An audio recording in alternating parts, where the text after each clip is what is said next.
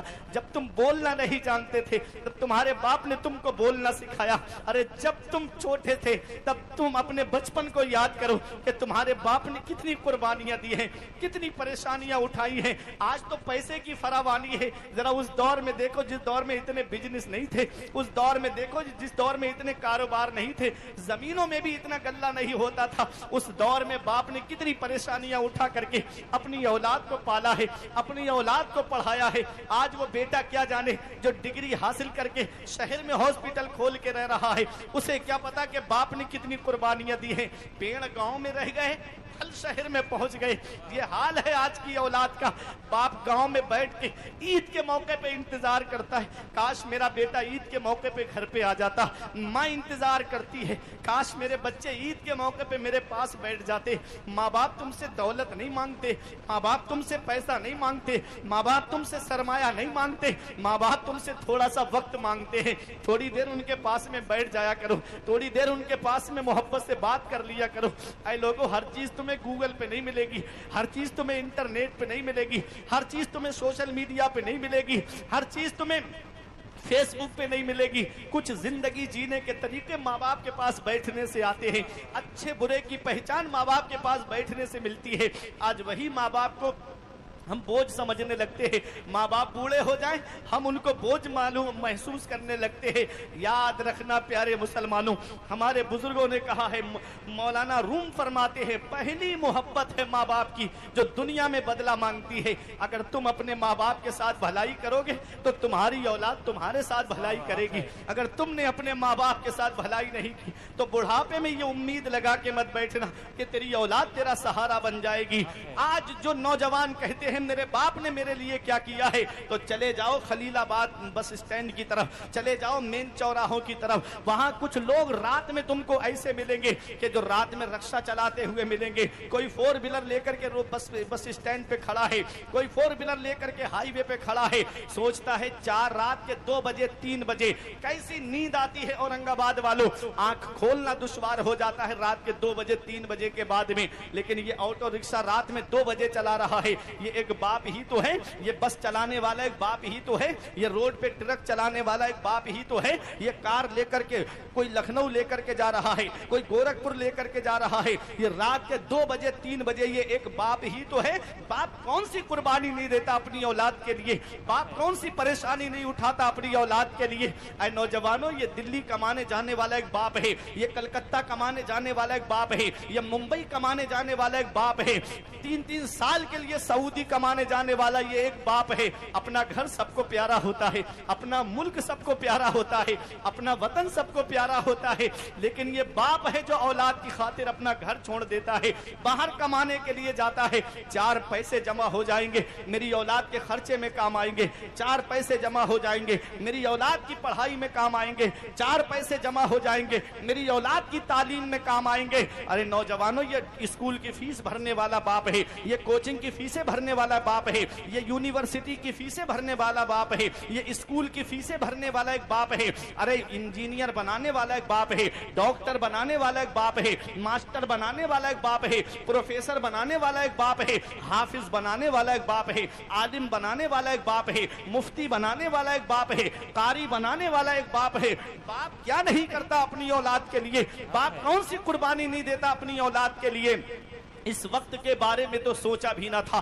بیٹوں سے بڑھاپے میں ہوئی ختم رسائی, گھر بار تو بانٹ لیے شوق سے فرقان, حصے میں کسی کے مگر ماں نہیں آئی.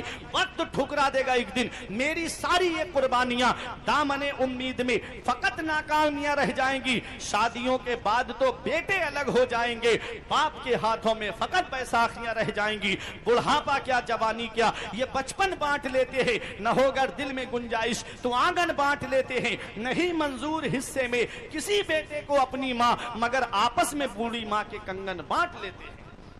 ایک ماں باپ ہیں، ایک ماں باپ ہیں جو بڑھاپے میں 5-6 اولاد کو پال لیتے ہیں، اور 5-6 اولاد سے ایک ماں باپ نہیں پلتے۔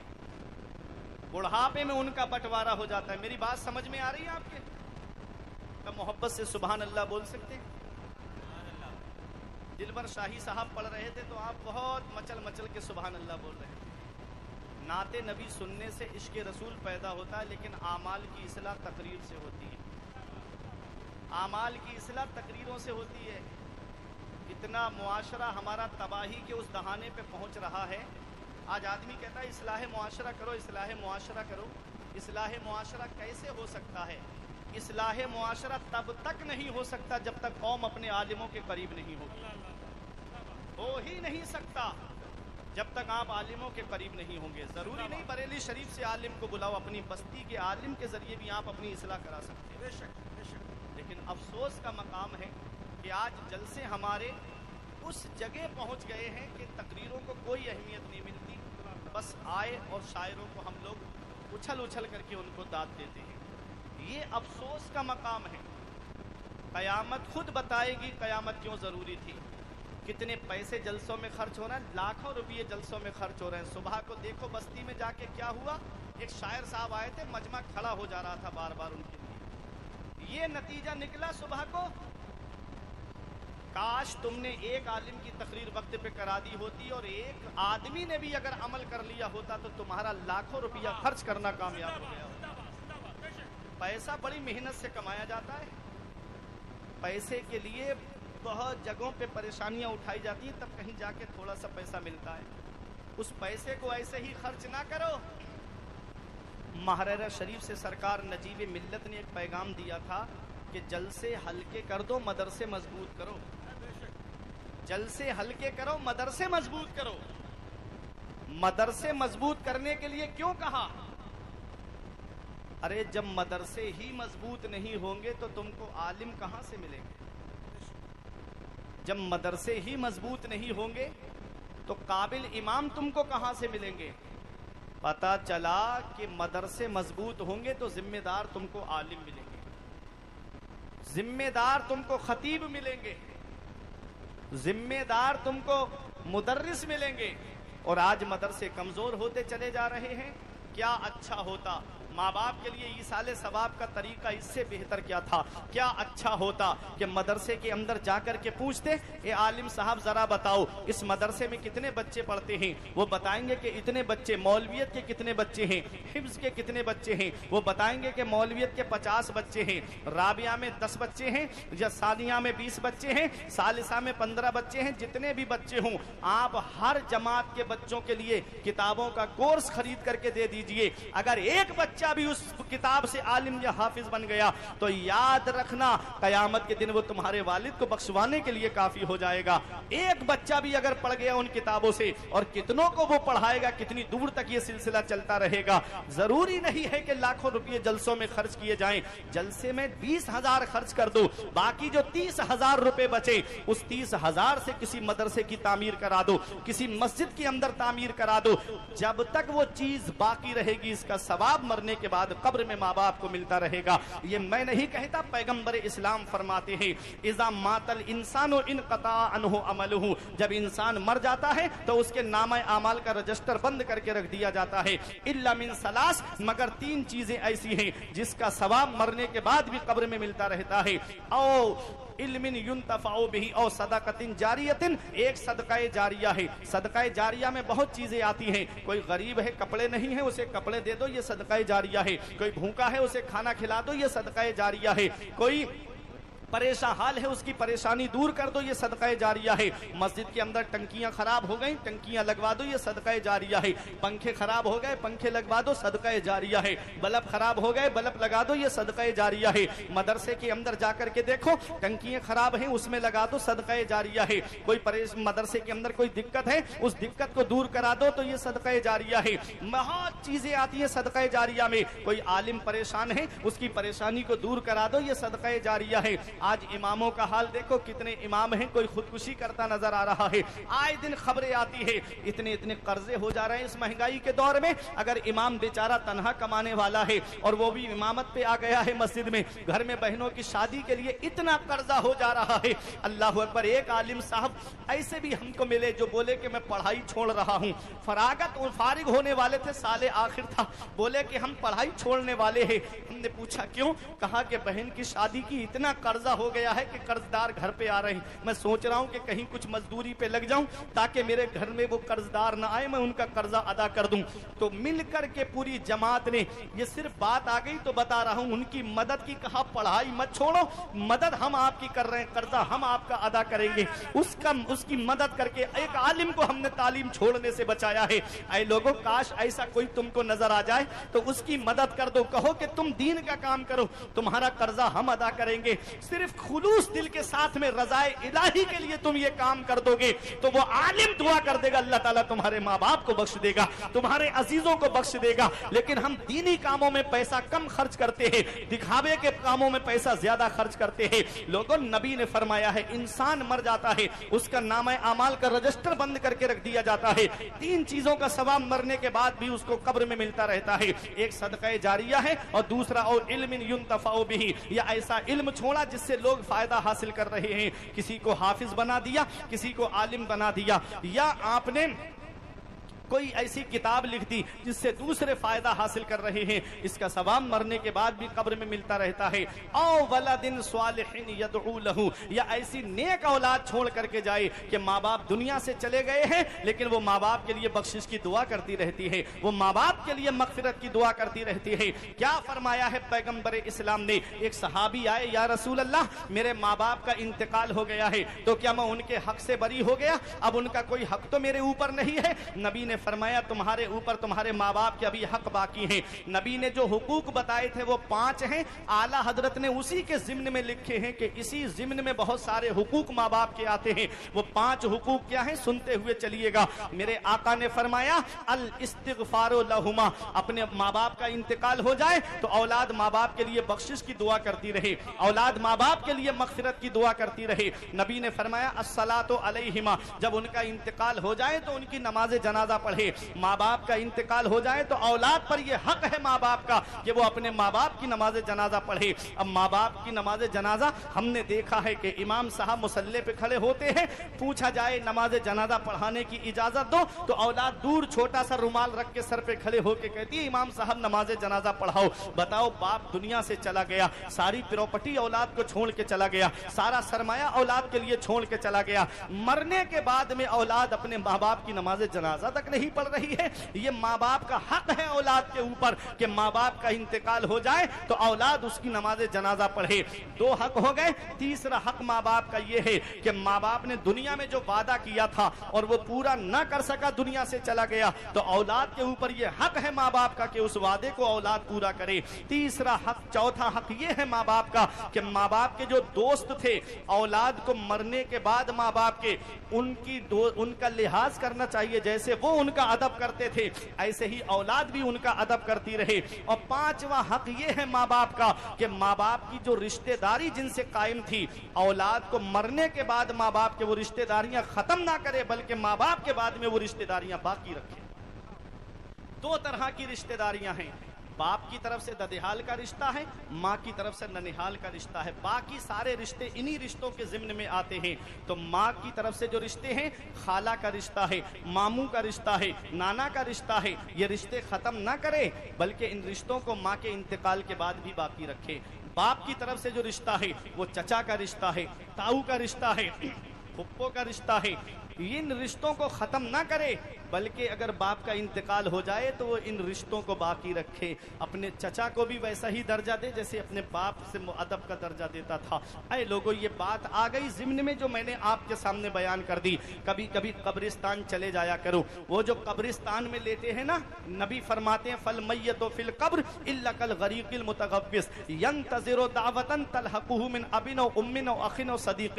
نبی فرماتے ہیں جو قبرستان میں لیتے ہیں ہیں وہ دریا میں ڈوبنے والے کی طرح ہیں. جیسے کوئی دریا میں ڈوبتا ہے سوچتا ہے کاش میرا باپ مجھے سہارا دے دیتا, کوئی میرا ہاتھ پکڑ کر کے مجھے باہر نکال لیتا. نبی فرماتے ہیں جو قبرستان میں لیٹے ہیں وہ دریا میں ڈوبنے والے کی طرح ہیں اور وہ انتظار کر رہے ہیں. ینتظروا دعوۃ تلحقہ من اب و ام و اخ و صدیق, وہ انتظار کر رہے ہیں کس کا؟ دعا کا انتظار کر رہے ہیں. اولاد ماں باپ کی دعا کا انتظار کر رہی ہے, ماں باپ اولاد کی دعا کا انتظار کر رہے ہیں, بھائی بھائی کی دعا کا انتظار کر رہا ہے, رشتہ دار کی دعا کا انتظار کر رہے ہیں. جب دعا کی جاتی ہے ان کے لیے تو دنیا وما فیہا سے بہتر, سب سے بہتر ان کے لیے وہ دعا ہوتی ہے جو ماں باپ کے لیے ایصال ثواب کی جاتی ہے. تو میرے عزیزوں قابل مبارکباد ہیں اس جلسے کو سجانے والے تمام بھائی جنہوں نے جو ہے عظمت والدین کانفرنس کا انعقاد کیا ہے, جس کے ذریعے اجتماعی دعا ہو رہی ہے. یہ علماء دعا کر رہے ہیں, یہاں آ کر کے دن میں قرآن خوانی کے ذریعے بھی دعا ہوئی ہوگی. تو یہ دعا جو ہو رہی ہے یہ ماں باپ کے ساتھ میں حسن سلوک کا نتیجہ ہے. میرے عزیزوں بات آ گئی ضمن میں تو میں نے بتا دی, قبرستان چلے جایا کرو. جو پوری دولت ہمارے لیے چھوڑ کے چلے گئے, پوری پراپرٹی ہمارے لیے چھوڑ کے چلے گئے, پورا